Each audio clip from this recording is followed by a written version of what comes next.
For our first stop on the third leg of our travels, we're going to go to Ghana, a place I've really wanted to go for a long time. It was a little tricky to get the visa, but I'm happy to say it all worked out. And with that, let's get into the podcast.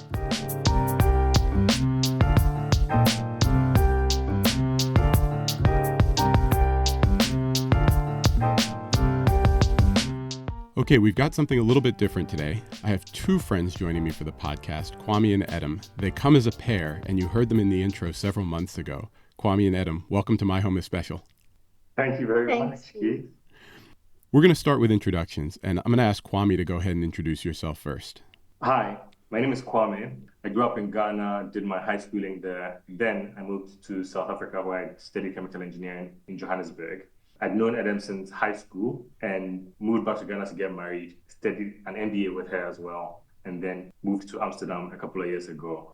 Awesome. And Edem, can you introduce yourself? Yeah, sure. I'm Edem, also Ghanaian, born and raised in Accra. My mom is Ga, so she's from Accra natively, and then my dad is Ewe, so he's from the Volta region of Ghana, both coastal towns. Did most of my schooling in Ghana. High school with Kwame, as he said earlier, then left for the US, did my undergrad there, and then decided to come back home. 4 years in the US was enough for me, so decided to come back home.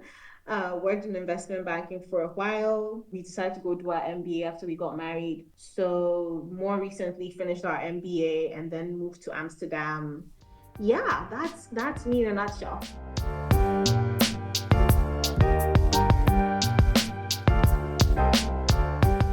One of the things I always like to do is get a pretty diverse range of people on the podcast, and this is no different. Kwame, maybe you could talk a little bit about how we know each other, and then I'll share my perspective as well.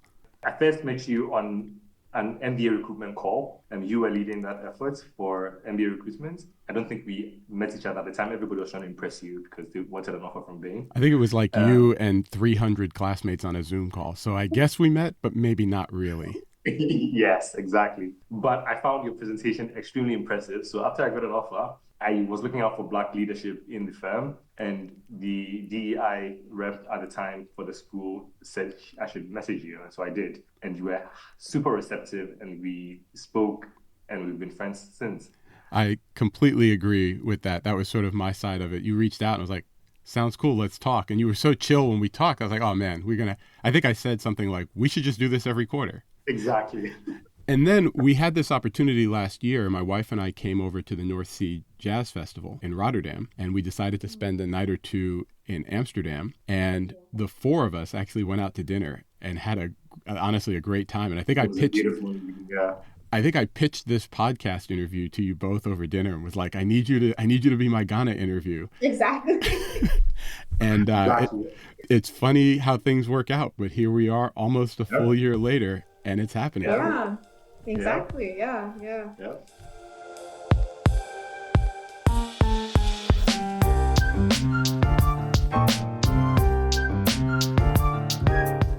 I want to start by talking a little bit about Ghana.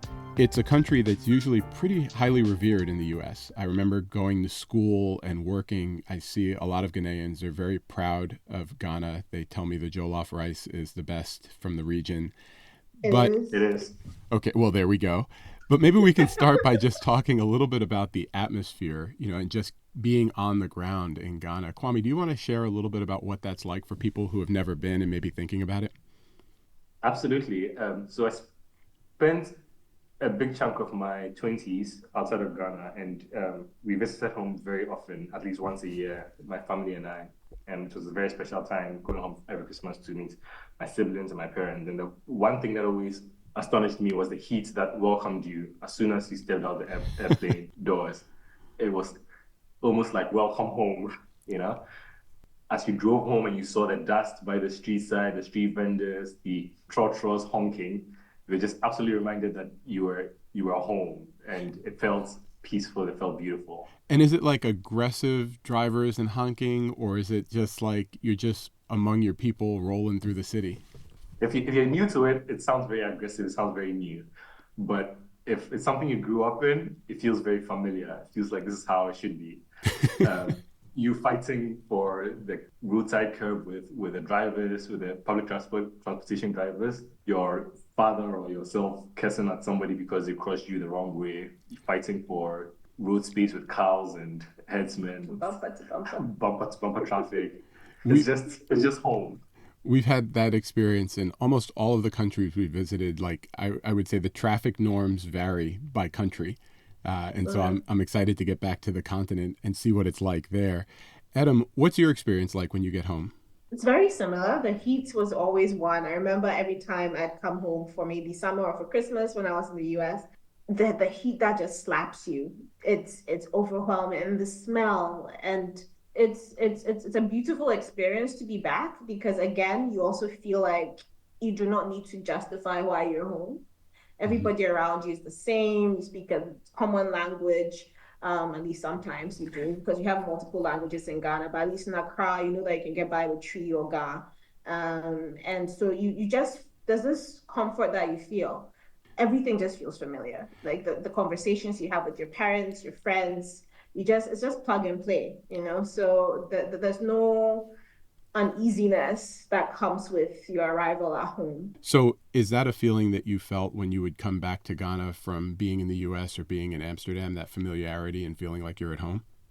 Not necessarily. No, the US took a while. I was there for 4 years. The first time I felt at home again was after I'd left for like 3 years gap in between my final flight from the US back home and going back. And that's when I went back to Northampton. I went to Smith College and I went back to Northampton, like, okay, wow, I miss this place. It feels like home. Initially, when I was doing that back and forth, it didn't feel like it because again, you kind of have to justify why you're around. Especially, I find that more in Europe than in the US because of just the cultural diversity that is present in America compared to like the Netherlands, which also is diverse in some parts more than others. And so you often, even in Amsterdam, I had random people walk up to me and say, "Oh, hey, are you from here?" And I'm like, "No, I wasn't born here, if that's what you mean."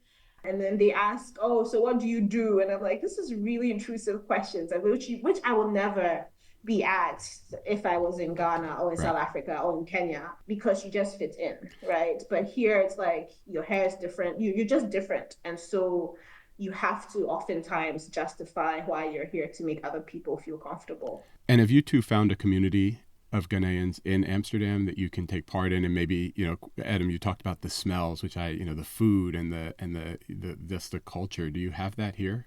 We have a bunch of young professionals that we hang out with at least once a month. Mm-hmm. And it's usually around food. And you realize that most of the gatherings outside of Ghana, in Ghana, is around food and conversations. But the conversations outside of Ghana is usually about how to develop our country. How can we make something different? We're talking about politics and the struggles of the people back at home and how we can make a contribution from where we are. And that's usually what we spend the time doing when we meet up as Ghanaians. It's a lot of fun because we have good food, but we reminisce about all the things we miss about Ghana. It's funny that you mentioned that, and Edem, the way you described sort of needing to justify your existence. When we were at MIT, about a third of the black students on campus lived in one dorm. And it always felt like we were going out into the university during the day for class and to eat the dining halls. And actually, we ate in the BSU lounge. So we all ate together. Like we would go out, do our classes, and then come back together to touch base in the middle of the day. But there was something about going home at the end of the day where I could eat what I wanted to eat. I could wear what I wanted to wear. I could listen to what I wanted to listen to. And everybody understood. And you could just like totally exhale and relax. And it's funny that Exactly. that was almost 30 years ago in Boston, and you're having a similar experience from Ghana to Europe here in 2024. It's really wild to hear that. It's sad in some ways, but Kwame, we had the same experience of just those late nights. You come back from dinner and you just sit in the lounge and just talk about how you're gonna change people's lives around the world because at 19, how could you not do that? Exactly. Exactly. One of my fondest memories is like the first night we got home. My siblings live in Toronto. At the time, my dad was in Abidjan or somewhere, and my mom and I were in South Africa.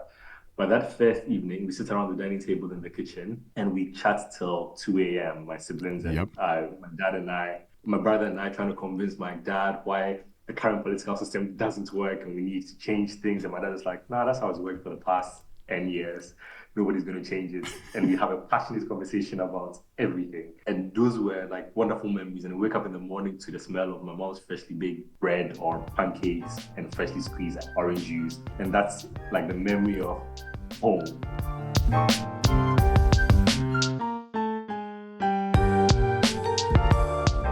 When we were preparing for this, there were a few places that were special to you too. I want to talk about some of them. Edem, you talked about a brewery, and I remember thinking, is she a big drinker that the brewery is the most special place? Why don't we talk about that for a minute? Yeah, sure. So one of the fun facts about me is that my dad is a master brewer. So I grew up on the grounds of a brewery. Like So literally, for you mean literally on the grounds of a brewery, not like I used to go to his job every once in a while. no, so literally on the grounds in that the entire brewery grounds, if I can put it was that way, was split into two. So you have the bungalows, which is the residential area, and then you have the actual factory, right? So that's where all the magic happens with the yeast and all the fermentation and then conversion into actual beer. It was just a stone throw away. So I could walk with my dad to the office and I didn't need to leave the brewery enclave. So that's what I mean by brewery grounds. I wasn't always with him in the office. I wasn't always on the factory grounds. I could go, but as a kid, you're actually not advised to because it's not safe. You have to put on safety helmet, and there's a whole process to Got it. that. Got it. It was really one big brewery because all the pipes were linked. So I remember as a kid, sometimes they'll be washing out the silos in the actual factory. They don't alert us sometimes that, okay, we are doing a clean or a rinse of the silos. So you go, you're trying to fetch some water, and here as a 6-year-old, you see frothy yellow liquid that looks like pee but isn't, and it smells weird. And yeah, it doesn't look like something you would drink, but apparently adults drink this. So that scarred me for life. I have really never actually had any beer. My dad is very progressive, so he always encouraged us to like taste a shandy. He never actually gave us club beer, which has really high alcohol content. He gave us shandy. So I tasted shandy, I think, the first time when I was 7 or something. It was very sweet, but I didn't like the smell. It reminded me of the dirty thing that came out of the taps. So since then, I haven't had any beer again. So college for me was zero alcohol. We had wine and cheese at Smith. I would drink a little bit of wine, but I'm not That's a about big it. fan of. Yeah, exactly. I was always around it. When my parents threw parties, we always had a keg. So people going crazy about keg party, right? I'm like, this is really normal for me. I don't know what the excitement is. Now, having grown up on the grounds of the factory and so close to the brewery, is it still there? Is it one of those things that, like, when I go home, I usually take a minute and swing by my old house and see if it's still standing? Is it the type of thing that you'd go back and see when you're home in Accra? So no, not really. I think since we left there when I was, I think, maybe 14 years old. It's not someplace I go back to because one couple years back they decided to expand the actual factory, so they broke down all the bungalows. And the bungalows were built at a time when they needed all the senior managers of the brewery close to the action, so that if something was an emergency could be addressed. But then now times have changed, so they've broken down all the bungalows, and I don't go there often. I think I've been there once for work and I went back and I had to go through all this process of signing in, writing down my name, telling people, I'm like, guys, this is I know this place. Like that tree there, I can tell you when it was planted. Like stop being so formal with me. But I guess different managers, times have changed, different leadership. Nobody knows me anymore. I think it's really funny because as humble as you are, it sounds like you just walked up to the security guard and sort of pointed at your face and was like, I'm home. Exactly. I was like hungry, like please let me in. Like, oh, please sign in. I'm like, yeah, sure. I'll sign in. I'll sign in. I'll be good.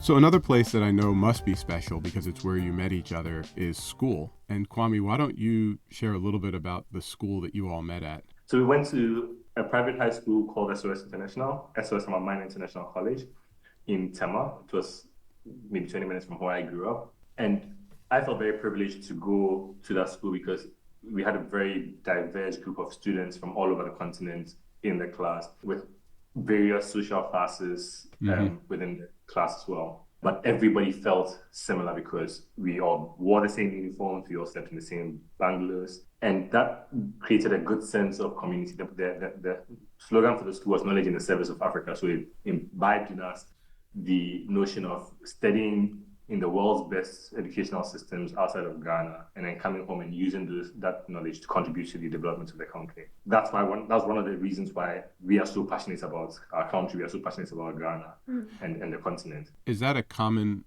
approach to teaching in school? Because I've met a lot of Ghanaians in school and professionally, and a lot of them do think about how they can do things, start businesses back home and do some things to improve back home. Is that something that's part of the system in some ways? No, it's not. I think SOS's mantra was very unique to the school. Okay. Because from the moment you step foot in here, they tell you, well, congratulations, you made it, you passed through the rigorous exams to get here. But this is not about you. This is not about, what you want to achieve. This is about Africa and the continent and what we need to, as a collective, push and drive so that Africa can be great. And they really, really, if I may use the word, brainwash you into believing in this knowledge in the service of Africa. And I think that was one of the main drivers why I decided to come back after 4 years in the US. I felt like I needed to come and pay my dues. And I did. And I worked in Ghana for about 8 years before I left for France again. And also Kwame decided to even continue schooling on the continent. So he went to South Africa, lived there for a while. He's worked longer on the continent than I have. So I think it's very unique to the institution SOS Herman Minor International College. So all of that being said, and the lessons and the indoctrination, we'll use that word for a second, that you got. Kwame, when did you meet Edem and how did that happen? I met Edem on the very first day of high school. I was this nerd, I think, wearing my African Prince shirt. I think we were all nerds, every one of us, different degrees. And I was walking towards the dining hall, and she was coming in a very tomboyish clothes with my cousin, who was also in my class at the time. And I saw her and I was like, this girl's a pretty girl. Apparently she thought the same thing. And so we introduced... I thought I was a pretty girl? Awesome, thank you. We introduced ourselves, and I guess that was it. We did our first walk to the college. What that means is that we had two parts to the college. The place where we slept, that's the hostels, and then the place where the classrooms were, that's the college. And we did a trek every morning from the hostels to the college. And that first walk I did with Edem, we got to chat about where we came from, our lives together, and our different lives. And we've been friends since. You met the first day of high school. Were you like officially boyfriend and girlfriend shortly thereafter?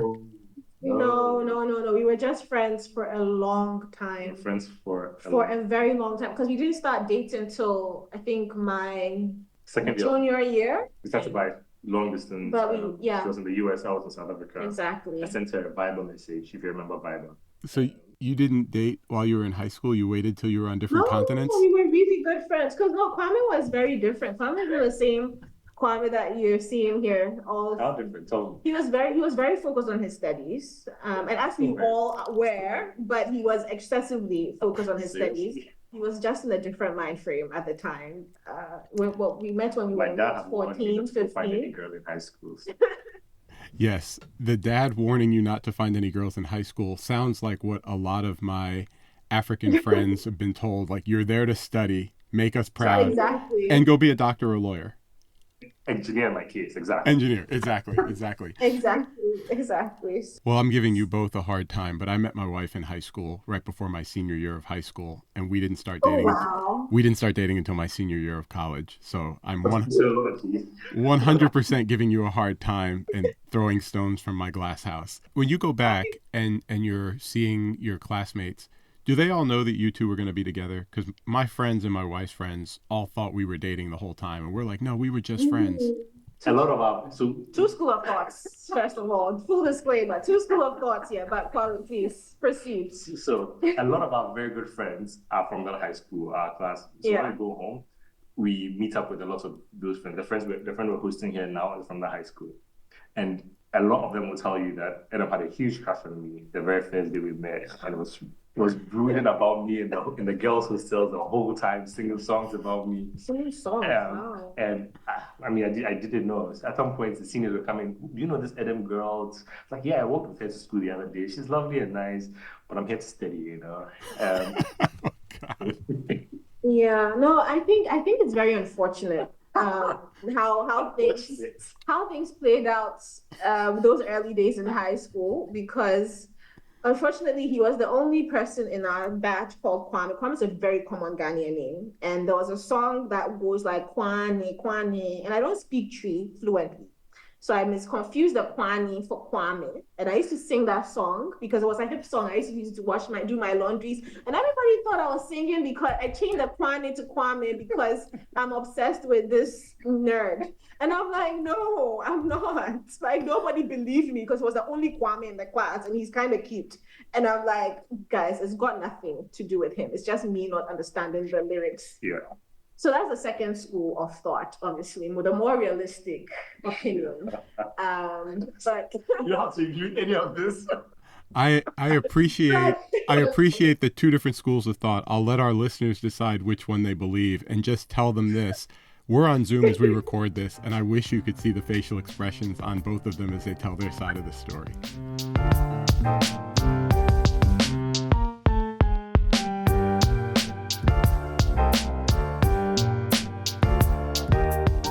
The other place that you mentioned to me when we were preparing for this was the National Theater. And it's not because you're necessarily a theater fan, and you told me a little bit about what goes on at the theater, but why is that place a special place for you? As you can tell, we're very family-oriented people. Like, we have a family reunion every year in my family, and it's one of the things that we absolutely look forward to. And so every year, my family, my cousins, my second cousins, my aunts and uncles, we had this Christmas concert at the National Theatre on the 26th of December. And we would rent a bus and we all go together to this concert. And Edem used to join on those trips to the concert. But what would typically happen is as the concert was going on, Edem and I would sneak out of the auditorium and take a walk around the theatre. The theatre grounds, just yeah. Chatting and laughing. And that's where we shared our first kiss. I don't think anybody knows this, but it's not okay. They know now. We shared our first kiss. And so when it was time to propose, I thought it was a special place. And so I riled up all my cousins, and then we put together a semi-elaborate proposal at the National Theatre. And so that's why that's a special place for the both of us. Occasionally when we drive by, we see the place and we reminisce about good times. That's really awesome to hear. And Edem, what was it like going with the family for the first time? I mean, it sounds like this is a tradition they had, and you become the newcomer on the bus. Yeah, so Ghana relationships, at least romantic relationships in Ghana, is very obscure for the most part. So nobody really knew me as the girlfriend at the time. At least when I started going, they just knew I was Kwame's classmate from SOS, and that was it. And she likes concerts as well, and so she's tagging along. And that was usually the vibe. Like, at that time, they had no idea that we were dating or more than friends. So it didn't really feel intimidating at all. It just felt like, yeah, I'm joining Kwame's family. I'm the friend. And nobody noticed that you were such a theater fan that 20 minutes into the show, you two would step out. Well, it's not that bizarre because we only saw each other in the 10 years that we dated. We only saw each other once a year in December. So it wasn't so bizarre that, every December Edem wants to come out and watch this show. It wasn't so no, there was no. Maybe the cousins knew. Of course, the cousins we were friends with cousins. I don't think when we started going, the cousins. We were friends with our cousins knew. Okay. I'm pretty sure. Okay, so. But the parents in Ghana, you're not allowed to have a girlfriend until you're ready to get married. Then they start asking you when I get married. Like, I thought I was allowed a girlfriend. But cousins always knew that obviously Kwame and Edem. And for my family, when you brought a girl to a family reunion or a family event like that, it was a serious thing because. Right. You were teased a lot. Like, you were teased to the point of embarrassment. Right. So you better be ready to go ring shopping if you're going to bring them to the family reunion. Exactly. Exactly. Is it still a tradition to do the National Theater during the holiday time? No, we haven't done it in a while. But we still do our family reunions, and it's still amazing. Now we are a bit older, so we don't. It's getting harder to mobilize everybody, and everybody's in different parts of the world. But when we meet up as cousins, how many of us? No matter the number of people that can make it, it's a lot of fun. It's just very good. Is it like the community back here in the States where now that you two are married and go to the family reunion, now you get asked not just when you're going to get married, but when you're going to start a family? Yeah, exactly. Okay, exactly. Good. That translates across continents? Yeah. No, It's very subtle. No, it's not subtle. The last time I saw you, I went to see your family. One of your uncles was like, "Oh yeah, how's the baby doing?" And I'm like, "What baby?" I don't know how to respond to that. That is not very subtle at all. I know, that's what I'm saying. It's not subtle. They just throw it in there, that this is a question I should be asking right now, but I can't. Your mother is also not like, I'm expecting grandchildren or I want to have grandchildren. Well, yeah. Yeah, so yeah, right. It's not subtle at all. It's not subtle. It's very explicit. And are they still doing shows at the National Theater today? Yeah.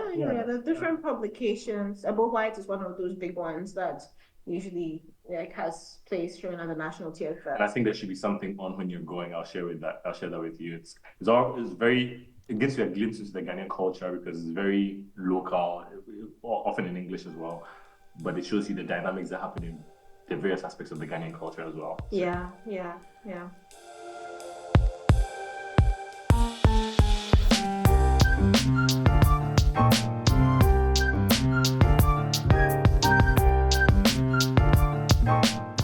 So Kwame and Edem, I want to thank you for your time today. And as we start to wrap, I just had one final question for each of you. And maybe, Kwame, we can start with you and then go to Edem. What is one thing that you hope the people listening, or Tasha and I, when we get to Ghana, will sort of take away or know about Ghana after experiencing it, either through the podcast or through a visit? The number one for me would be that Ghanaians are super warm people. We love people, we welcome people, and we have the best jollof.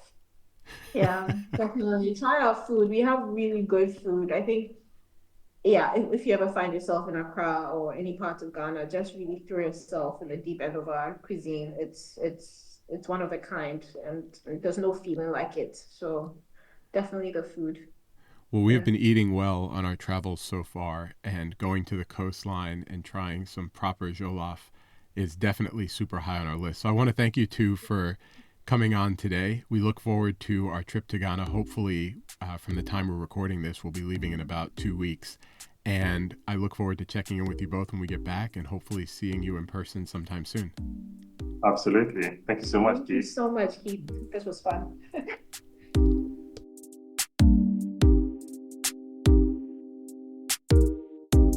Thanks for listening to this episode of My Home is Special. Be sure to subscribe to the podcast so you get future episodes automatically. Go to myhomeisspecial.com for the occasional email update too. That's where links to photo galleries and a few other surprises will live. Be sure to follow KBev Photo on Instagram for behind-the-scenes footage during our journey, and it'll be in the stories. If you just want the photos, go to kbevphoto.com. There's a lot else on there to explore. For now, this is Keith, aka KBev, signing off. Peace.